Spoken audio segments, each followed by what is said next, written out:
Okay, तो इस type के क्वेश्चंस को किस तरीके से सॉल्यूशन करना है, और ये जो क्वेश्चंस है PERT PERT से रिलेटेड है, programme evaluation and review technique के बेस पर है। और इसमें 3 टाइप्स होते हैं। PO जो होता है उसको ऑप्टिमिस्टिक टाइम बोला जाता है, TM जो most likely time, and TP the pessimistic time. इस 3 टाइम्स को एक्सपेक्टेड टाइम में कन्वर्ट करना होता है उसके बेस पे, जैसे क्वेश्चन पूछा है उसके बेस पे हम सॉल्व करते जाएंगे। पहला क्वेश्चन बोला है कि ड्रॉ द नेटवर्क डायग्राम। पहला आपको क्या करना है, नेटवर्क डायग्राम ड्रॉ करना है। तो देखिए मैं नेटवर्क डायग्राम इसके बेसिस पे ड्रॉ कर रहा हूँ। ड्यूरेशन हम बाद में लिखेंगे। एक्टिविटी जो है, एक्टिविटी का नेम यहाँ पर लिखना भूल गया, यहाँ पे नेम बता देते कौन कौन सी एक्टिविटी है। ऐसा इसमें एक्टिविटी नहीं दिया, कोई बात नहीं, इसी तरीके से जैसा दिया है वैसे हम लिख लेंगे। जैसे 1 से 2 ये कोई एक्टिविटी है, तो 1 से 2 जा रहा है, मतलब यहाँ पर मेरा 1 है इवेंट, और यहां से कहां पे जा रहा है 2 तक, 1 से 2, तो यहाँ पे मैं 2 बना दिया। इस तरीके से गया है 1 से 2 एक्टिविटी, और इसका ड्यूरेशन 3 ड्यूरेशन है, बट उसको एक्सपेक्टेड टाइम में कन्वर्ट करना है, वो हम बाद में करेंगे। 1 से 3 भी गया है, यहाँ 1 है, एक 3। ये जो एक्टिविटी है ये इस एक्टिविटी की बात कर रहे हैं। फिर 2 से 4 है, तो 2 से 4 यहां पर बना लेंगे 4, 2 से 4 ये एक्टिविटी हो गया। उसके बाद 3 से 4 है, तो 3 से मैं 4 बना दिया। ओके, 3 से 4 हो गया। उसके बाद से 4 to 5, और 4 से मैं एक 5 बना दिया। डायरेक्शन बताना जरूरी है कि किस डायरेक्शन, किस तरीके से वो एक्टिविटी कंप्लीट हो रहा है। अगर डायरेक्शन नहीं बताया तो पता नहीं चलेगा कि ये कंप्लीट होने के बाद यहाँ पर आ रहा है या ये कंप्लीट होने के बाद यहाँ पे आ रहा है। तो डायरेक्शन बहुत इंपॉर्टेंट होता है। 4 to 5, उसके बाद से 3 to 5 है।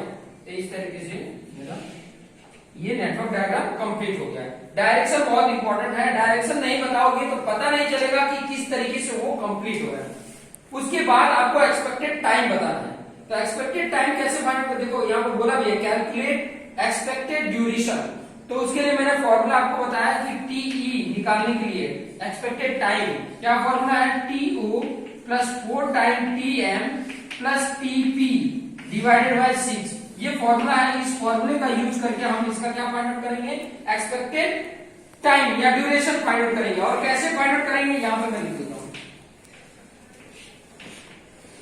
इनके सामने ही इसका ड्यूरेशन लिख देता हूं। फॉर्मूला ये यूज करना है और उसके बेस पे मुझे यहाँ पर उसके टाइम, इसका 4 से मल्टीपल करना है, फिर इन दोनों को ऐड करना है, डिवाइड बाय 6 करना है। यहाँ 4 से करेंगे तो 20 और ये 36 का 6 से डिवाइड करेंगे तो 6 आ जाएगा, 6 6 36। उसके बाद यहाँ पर 4 से डिवाइड करेंगे, कैसे दे दो मुझे, फॉर्मूला यही यूज करना है टी फाइंड आउट करने के लिए। 12 into 4 plus 3 plus 21 divided by 6, value आ रही है 12। इसकी वैल्यू कितनी आ जाएगी, उसके बाद से 14 into 4 plus 5 plus 17 divided by 6, यह है 13। यहाँ पे 4 5 जा 20 और ये 10 30 डिवाइड बाय 6 करेंगे क्या आ जाएगा 5। यहाँ पे 4 4 जा 16 एंड ये 8 24, 6 4 जा 24, और यहाँ पे 15 4 जा 60 प्लस 36 डिवाइड बाय 6, या 60। ये मैंने एक्सपेक्टेड टाइम फाइंड आउट कर लिया। और यहाँ पर लिख भी लेना ये टाइम इसका है, 1 से 2 में 6 है, उसके बाद 12 है, उसके बाद 2 से 4 में 13 है, ये डेज में है, सभी डेज में है। फिर उसके बाद से 3 से 4 में 5 है, उसके बाद से 4 to 5 में 4 है, और उसके बाद 60 है। उसके बाद यहाँ क्वेश्चन में देखिए कैलकुलेट TE एंड TL। ये क्या होता है TE एंड TL? TE को बोला जाता है earliest event time and TL को बोला जाता है लेटेस्ट इवेंट टाइम। जैसे मैंने CPM में आपको बताया था कि TE को इंडिकेट करना ट्रायंगल फॉर्म में और इसको स्क्वायर फॉर्म में। ये ट्रायंगल फॉर्म बना लेना, ये स्क्वायर फॉर्म, ये ट्रायंगल फॉर्म। जैसे आप फाइंड आउट करते थे सीपीएम को नेटवर्क में टीई और टीएल सेम उसी तरीके से इसको भी फाइंड आउट करना है। यहाँ सिंगल स्टार्टिंग है तो यहाँ पर इसका टाइम क्या होगा, 0 होगा, टी की वैल्यू क्या होगी 0।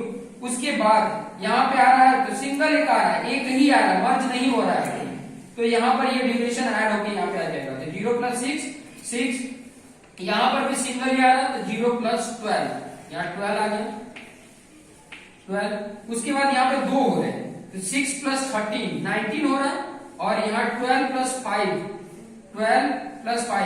कितना होगा 17, यहाँ पे हो रहा है 19, यहाँ से हो रहा है 17, तो क्या आ जाएगा 17 आ जाएगा। जो मिनिमम होता है वो हम काउंट करते हैं या मैक्सिमम को काउंट करते हैं।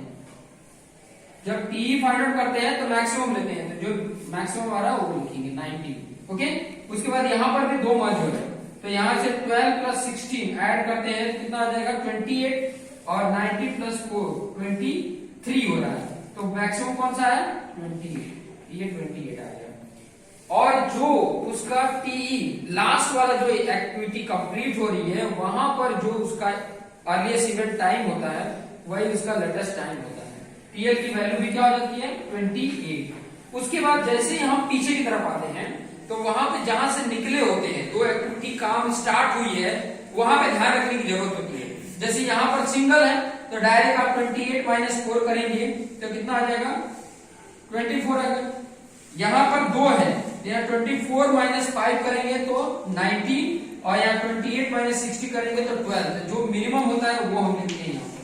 ठीक है, वापस आने के टाइम पे मिनिमम को चेक करते हैं और ज्यादा टाइम पे मैक्सिमम को ट्राई करते हैं। ठीक है, अब यहाँ पर सिंगल है, एक ही निकला था, तो 24 माइनस 13 कितना आ जाएगा 11, और यहाँ पे 2 है, 12 माइनस 12 0, और 11 माइनस 6 5, मिनिमम कौन सा है, तो ये टीई और टीएल की वैल्यू आपको फाइंड होगी। उसके बाद हम फाइंड आउट करते हैं, यहीं पर आपको बताना था स्लैक आपको फाइंड आउट करना पड़ता है। स्लैक के बेस पे हमारा सीपीएम पता चलता है कि इसका क्रिटिकल पथ क्या है, स्लैक। अब ये स्लैक का कैसे पता चलता है, ऐसे टी और टीएल की वैल्यू देखो जहां पर दोनों इक्वल हो। कहां पर इक्वल है, एक तो यहाँ पे इक्वल है, एक यहाँ पर इक्वल है, और एक यहाँ पे इक्वल है। तो ये जो लाइन मेरी आ रही है ये और ये मेरा बताएगा स्लैक। तो स्लैक कहां कहां पर हो रहा है, एक तो 1 से 3 में हो रहा है, एक हो रहा है कहां पे स्लैक जो हो रहा है 1 से 3 एक्टिविटी में हो रहा है, और एक कहां पे हो रहा है 3 to 5 में हो रहा है, 3 to 5 एक्टिविटी। क्योंकि इनका अगर टी और टीएल की वैल्यू उनका सब्ट्रैक्ट करेंगे तो 0 आएगा। यहां पे स्लैक फाइंड आउट करते हैं, और जब मैंने सीपीएम नेटवर्क बताया था तो वहां पर हम फ्लोट फाइंड आउट करते हैं। जहां फ्लोट की वैल्यू 0 आ जाती है तो टोटल फ्लोट, वहां पर हमारा क्रिटिकल पाथ होता था। तो ये मेरा क्रिटिकल पाथ हो गया। ओके, उसके बाद क्वेश्चन पूछा है calculate variance and standard deviation for entire project. उसके लिए आपको इसके, ये जो आपके सामने है, इसके आपको स्टैंडर्ड डेविएशन और वेरिएंस फाइंड आउट करनी पड़ेगी। तो पहला वेरिएंस हम सबके फाइंड आउट कर लेते हैं। इसके वेरिएंस को भी से इंडिकेट कर रहे हैं, और वेरिएंस कैसे फाइंड आउट होता था, TP minus TO divide by 6, TP minus TO divide by 6 का स्क्वायर होता था। यहाँ पे लिख लेता हूँ शॉर्ट में, TP minus TO divide by 6 का स्क्वायर। तो यहाँ पे कर सकते हैं, देखिए टीपी है 40 माइनस 2 12 डिवाइड बाय 6 2, और 2 का स्क्वायर 4। ओके, 21 माइनस 3 कर रहे हैं तो कितना आएगा 80, और 80 डिवाइड बाय 6 करेंगे तो आएगा 3, 6 3 जा 80, और 3 का स्क्वायर क्या हो जाएगा 9। वैसे 70 माइनस 5 12 डिवाइड बाय 6 2 का स्क्वायर, 70 माइनस 12 डिवाइड बाय 6 2 का स्क्वायर 4 हो जाएगा। 8 माइनस 2 6 डिवाइड बाय 6 1, और 1 का स्क्वायर 1 ही होता है। 7 माइनस 1 6, और 6 से डिवाइड किया तो 1 का स्क्वायर 1। यहाँ पर 30 माइनस 6 24, और 24 डिवाइड बाय 6 4 जा, और 4 का स्क्वायर।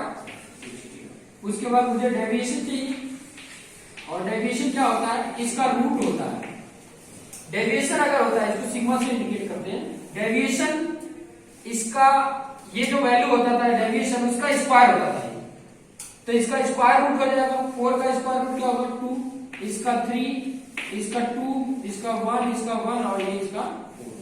अभी मुझे जो फाइंड आउट करना है, ध्यान से समझिएगा, यहाँ पे जो क्वेश्चन पूछा है ये इंटायर प्रोजेक्ट का वेरिएंस और स्टैंडर्ड डेविएशन पूछा है, इंटायर प्रोजेक्ट का। तो इंटायर प्रोजेक्ट का मुझे स्टैंडर्ड डेविएशन से अगर फाइंड आउट करना है फॉर इंटायर प्रोजेक्ट, वेरिएंस क्या होगा इंटायर प्रोजेक्ट का।